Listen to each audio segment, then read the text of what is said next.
So why are we all interested in this area? And I think there are actually some pretty compelling and interesting problems to solve. And for me, they all tie back to the barriers, friction involved in the application, development, the innovation process. And by friction, my own personal experience, and then maybe I'll just kind of rewind to a little bit of Amazon history, which is all public. I don't talk about Amazon stuff that isn't in the public domain for two reasons. One is because I'm that kind of a guy, and the other because Amazon had an army of lawyers that I don't have much money to defend myself. But the stuff that was in the public domain is that in the early years after 2001, several things were on the go. One is Amazon was expanding greatly. We figured out how to lower our unit cost of compute to levels where the cost of the infrastructure was really a good argument not to do something. And I think that's something large enterprises are still trying to figure out. You know, the cost of this stuff is just a huge barrier to getting stuff done. And not just the cost, you know, people compare, well, my RAM is the same price as your RAM. Switching cost is an equally big factor. You know, my RAM that you can use and decide how much you need 5 minutes before you commit to it, that's quite a big advantage.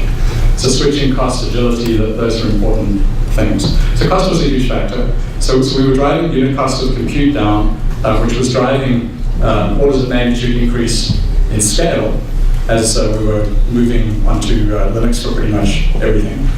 And at the same time, for very different reasons, we were decentralizing the application development process. So instead of having a centralized build, test, deploy kind of operation, we decided organizationally to distribute that responsibility among hundreds of development teams. And I think it's pretty well known now that when you go to an Amazon page, like any other big website, you're not getting an application. In 2001, if you went to Amazon, you'd get a link that said something like Amazon.com, exec, Obidos, and then some arguments. Obidos was a program, like a program. Nowadays, when you go there, you hit a myriad of different services in very unpredictable kinds of ways. So all of this was delegated, but the provisioning of a lot of this stuff was still very centralized. And I used to preside over these grand meetings with probably a few fewer people in this room,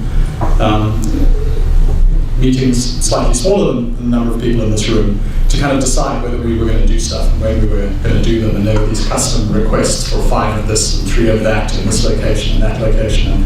And we would, you know, negotiate, you know, kind of negotiate you down a little bit and, you know, figure out what we could do. And then the procurement process began, which it's a pretty typical way of operating.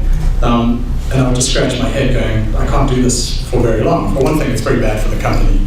People are coming in with ideas, they want to be up and running in these things in, you know, days, not weeks to months, which is the service we were providing. And B, it's just an enormous amount of friction and overhead, which nobody is pleased with. And we almost never said no. So cost is a major barrier, switching cost included in that, the cost of agility. Flexibility is another great problem. I don't know how many of you work in organizations where there might be some sort of development platform, and, you know, everything's fine as long as you use the development platform and don't stray too far from that. You kind of run into challenges around scheduling, for example. Okay, everybody needs to kind of move to some new operating system basis. And while these things are getting better, you know, change in libc or libxml might have downstream dependencies, and that might not be the right thing for you to do right now. So we wanted to get the prescription out of how you use infrastructure. Frankly, if you want to run on a 1995, you know, operating system and that works for you and so on, be my guest, right? And there are trade-offs around that for sure, but that's kind of ultimately the goal. The teams responsible for that service get to decide what the components are of the service. Their organizations can set policy, right? Their organizations can say this 1995 operating system is really not a very good idea for a bunch of very good reasons, like the Morris Internet working, for example, might, you know, still be relevant in your code. But the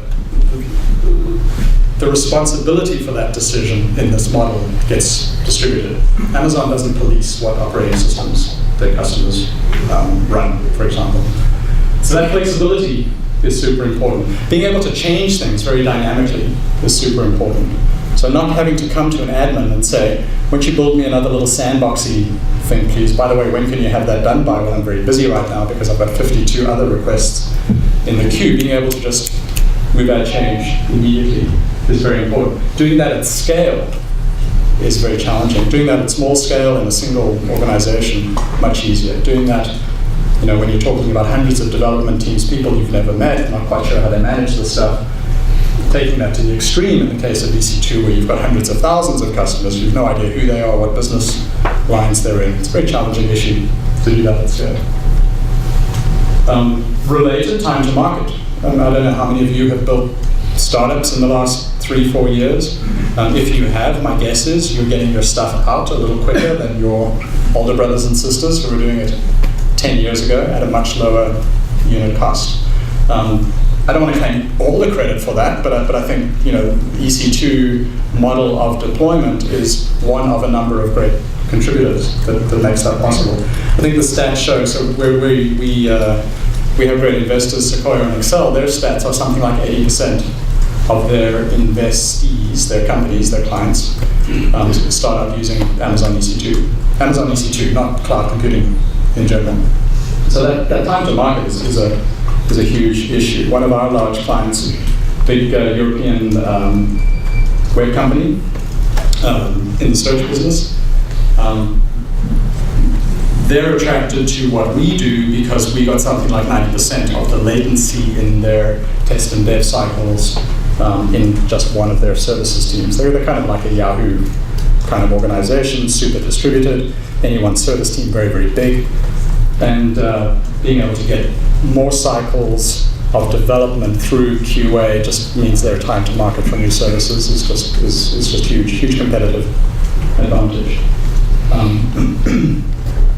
And then the overheads, I don't know about you, I personally don't like investing time and money in maintenance, in systems management, in repeatable kind of stuff. Being able to move the needle ever so slightly, even if it's just 5-10%, towards innovation and away from maintenance and operations, I think that's a huge contribution. So these are real problems. These are things that I personally have been excited about for 10 years. It's great that a whole buzzword category is developed around some of these ideas, and now I'm going to switch a little bit into some of the detail.